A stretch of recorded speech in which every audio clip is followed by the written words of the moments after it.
Witam! Dzisiaj przygotujemy internetowy hit, wyśmienity sernik na oleju, którym zachwycisz swoją rodzinę i znajomych. Ten sernik jest tak delikatny i puszysty, że dosłownie rozpływa się w ustach jak puszysta chmurka, a do tego jest banalnie prosty do przygotowania. Wykorzystamy foremkę o wymiarach 27 na 20 cm. Brzegi posmarowałam masłem, aby wysokie paski papieru idealnie się przykleiły. Te paski są konieczne, bo sernik mocno urośnie i bez nich mógłby niebezpiecznie wypłynąć. Foremka jest już przygotowana. Teraz dokładnie oddzielamy białka od żółtek. Potrzebujemy w sumie 7 jajek do przepisu. Teraz możemy wymieszać zmielony twaróg i mascarpone. Zobacz, jaka masa serowa jest kremowa.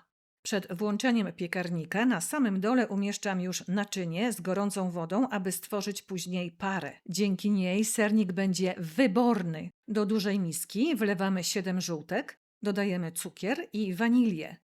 Wszystko miksujemy na najwyższych obrotach przez kilka minut. Otrzymamy puszysty kogel-mogel. Dokładny przepis i wskazówki znajdziesz pod filmem w opisie. Do naszego kogla-mogla dodajemy teraz kilogram twarogu, najlepiej zmielonego trzykrotnie, ale możecie też użyć dobrej jakości twarogu z wiaderka. Ja twaróg wymieszałam wcześniej z mascarpone.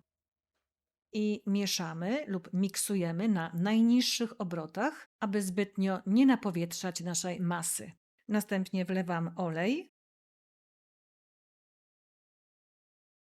mleko, wsypuję budynię, mieszam delikatnie łyżką, a potem zaczynamy miksować na najwolniejszych obrotach. Teraz masa jest bardzo płynna, ale nie martwcie się tym, to jest zupełnie normalne. Po wymieszaniu tak wygląda nasza masa. Taką ma konsystencję. W drugiej misce będziemy ubijać teraz białka ze szczyptą soli na sztywną, lśniącą pianę.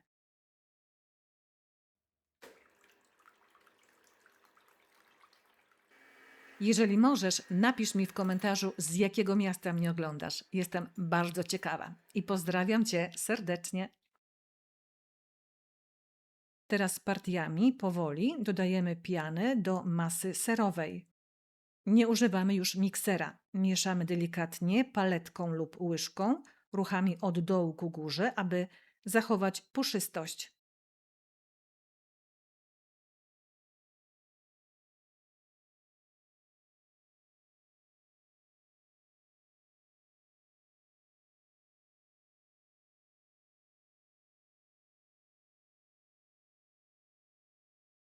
Gotową masę przelewamy do przygotowanej wcześniej foremki. Sernik pieczemy na środkowym poziomie w temperaturze 170 stopni. Po 20 minutach obniżamy temperaturę na 150-140 stopni w zależności od piekarnika i pieczemy przez następne 50 minut.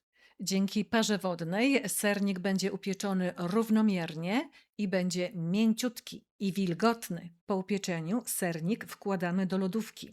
Na dole pod filmem napiszę dokładnie, jak piec sernik, jak go studzić. Gdy sernik całkowicie wystygł, polałam go moim domowym lukrem.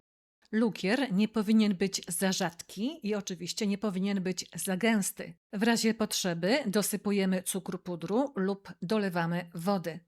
A więc zimny sernik możemy polać lukrem, możemy posypać tylko cukrem pudrem lub możemy polać polewą czekoladową. Wszystko według gustu i wyboru. Ten sernik sprawdzi się również ze spodem z ciasteczek. Zobaczcie, jak pięknie i równo się kroi. I jest płaski jak stół. Sernik na oleju jest niesamowicie mięciutki, wilgotny, pięknie pachnie i prezentuje się wspaniale. Polecam Ci to wspaniałe ciasto. Jak widzisz, przepis jest bardzo prosty. Jeżeli je upieczesz, napisz mi w komentarzach, jak Ci smakowało. Dziękuję Wam bardzo za oglądanie. Życzę smacznego i czekam na Wasze opinie w komentarzach. Ciao, ciao!